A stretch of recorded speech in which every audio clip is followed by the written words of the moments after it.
When Yahweh promised Abraham, Isaac, and Jacob that people from all nations would be blessed through their seed, the Hebrew tense actually meant all nations would be grafted into their seed. In other words, every tribe on earth would somewhere along the line intermarry with at least one of Jacob's offspring. So Yisrael includes a lot more people than we had ever imagined.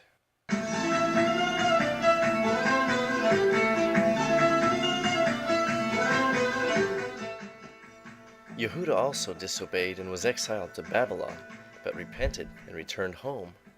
But the northern tribes assimilated with the nations, and most eventually lost their identity completely.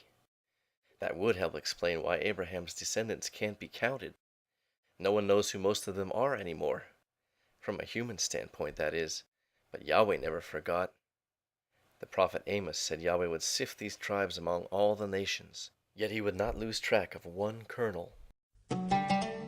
But though he had forsaken Ephraim for a moment, his heart longed to have his firstborn back. So he says, "Declare it to the far-off coastlands, that he who scattered Israel will regather him."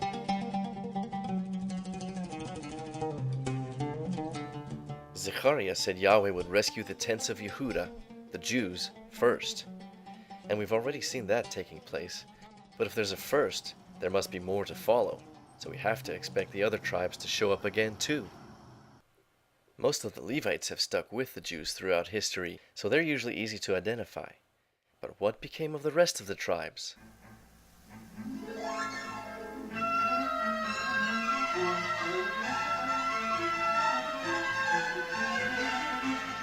Some citizens of the northern tribes did reject Jeroboam's compromise and moved south to join the kingdom of Yehuda.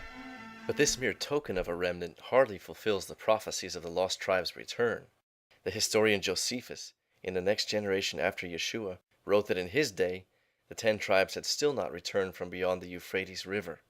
There's now evidence that some of them grew into the mighty Carthaginian, Cimmerian, Parthian, Gothic, and Scythian empires. Steve Collins' research has turned up the fact that some Scythians, who had by this time moved from Persia into what's now part of Russia, all the while continuing to keep much of the Torah in their exile, actually came back during the time of Josiah's reforms in Yehuda, and lived here at Beit Sha'an, though they had conquered much of Central Asia. But since Josiah's successor was evil, and most of the land had been filled with foreigners by the Assyrians, the Scythians decided they could do just as well to go back to the vast open steppes and abandon their homeland again after this brief reunification. The timing was just not right.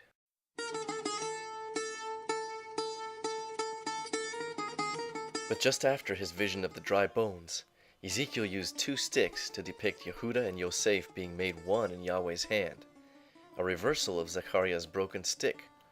So one day, somehow, the scattered tribes of Israel would yet be reunited with Yehuda.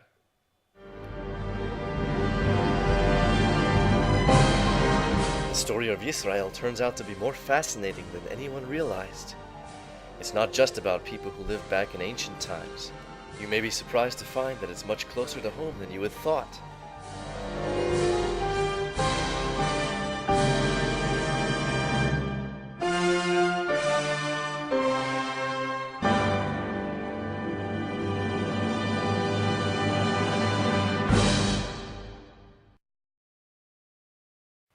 The blessing Jacob had given to Joseph's 2 sons, Ephraim and Manasseh, was that they would become the Milo HaGoyim.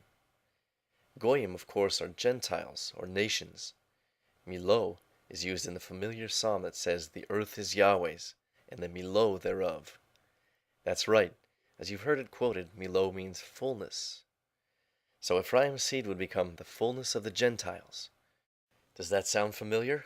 A partial callousness would remain over all of Yisrael until the fullness of the Gentiles comes in? The writer says all creation waits for these sons to be revealed. So, who are they? And where are they now? Some teach a 1-to-1 correlation between the Northern Kingdom and Britain. Another widespread doctrine says the Native Americans are the lost tribes. Now, each of these does hold a grain of truth.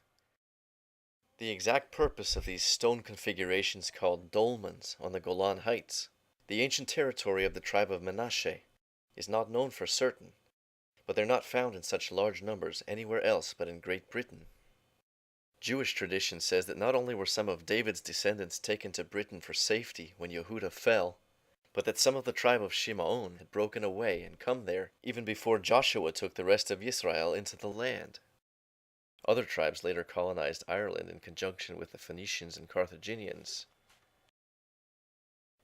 And Native Americans are beginning to awaken to a sense of being connected with Yisrael. Linda Prince, former chief of the Carrier-Sekani Nation in Western Canada, took a group of First Nation Americans to visit Yisrael. As they dressed in their full regalia and played their drums at each of Jerusalem's gates, Orthodox Jews came and told the group, "You are the lost tribe that we have been expecting you. For the last 18 years we come here and we look for one group of people, but you didn't show up all these years."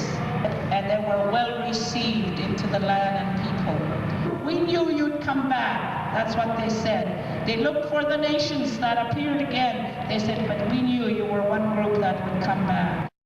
But either of these theories, if taken alone, is an oversimplification. Israel's seed was to be mixed with all nations, so we have to broaden our scope.